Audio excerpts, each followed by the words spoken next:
And Amanda Vinicky strikes again in Springfield. Amanda, what do you have? Hey, Ferris, I'm joined now by one of Governor J.B. Pritzker's deputy governors, and that is Christian Mitchell. He actually previously served as a member of the Illinois House. Speaking with you because you are the lead negotiator on this major energy package. This is complicated stuff, but give me a rundown. I'm told that after a whole lot of meetings, we're beginning to see a framework. What's in it? Absolutely. First of all, thanks for having me. Look, the governor put forward principles many months ago on energy, and we believe that a final package is going to and needs to track those principles. We want to lead with ethics. We want to make sure that we are doubling our commitment to renewable energy, but also preserving our nuclear fleet. We want to make sure that we're taking major steps forward on decarbonization, phasing out coal and gas in the next 2 decades, getting to 100% zero emission power by 2050, and making Illinois the best place in the world to make, manufacture, drive an electric vehicle.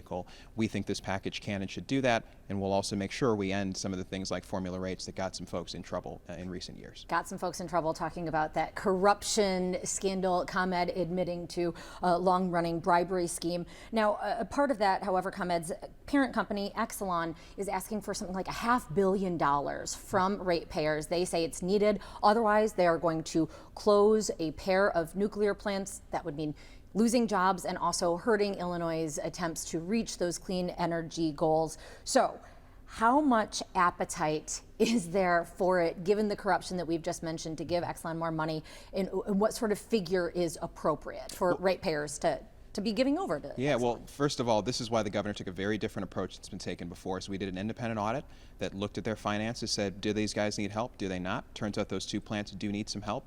The right question is, what is the right deal for taxpayers? How do you make sure you right-size that? Because the governor believes in preserving the nuclear fleet, but at the lowest possible cost to ratepayers. So negotiations have centered around what does that look like? How long is that period of help? And we believe that we think we can still get there in these next couple of days, because I think reality's sinking in for folks that there isn't a ton of appetite to pay more than we need to for these plants. What might that look like for an individual ratepayer? What could they see tacked onto their bill? Or what else would they be getting out of this? Well, look, nuclear power is roughly 54% of our power in the state of Illinois. I think it's more than 60% of our clean power. We need to preserve these fleets, preserve these good union jobs. The governor is committed to that.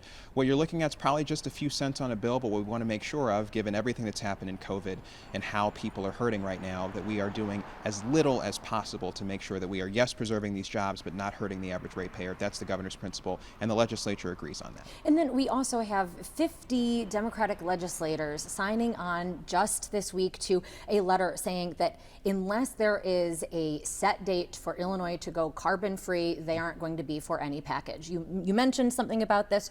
What might that date be? Will that be part of this plan? Well, the governor's proposed phasing out coal by 2030, natural gas by 2045.